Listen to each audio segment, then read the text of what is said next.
মহান স্বাধীনতা দিবসের ভোর থেকেই জাতীয় স্মৃতিসৌধে শ্রদ্ধা জানিয়েছেন সর্বস্তরের মানুষ। রাষ্ট্রপতি, প্রধান উপদেষ্টা ও উচ্চপদস্থ ব্যক্তিদের শ্রদ্ধা নিবেদনের পর স্মৃতিসৌধ খুলে দেওয়া হয় সাধারণ মানুষের জন্য।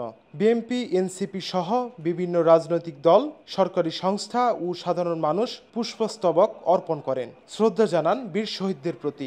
তথ্য অধিদপ্তরের পক্ষ থেকে ভোরবেলা মহান স্মৃতিসৌধে মহান শহীদদের প্রতি শ্রদ্ধা জ্ঞাপন করতে এসেছিলাম।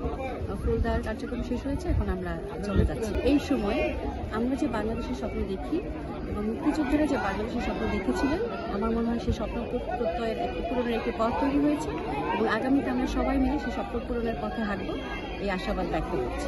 আসসালামু আলাইকুম। আমি একজন বীর মুক্তিযোদ্ধার সন্তান। আমরা প্রজন্ম মুক্তিযোদ্ধা। আমার দায়বদ্ধতা নিয়ে আমি আমার বাবা অসুস্থ, তাই বাবাকে আনতে পারিনি। রহমান রাহিম।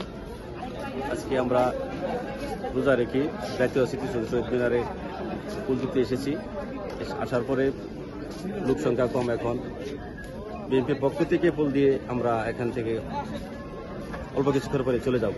সকাল ৮টা পর্যন্ত স্মৃতিসৌধ প্রাঙ্গণ ছিল জনসমুদ্র।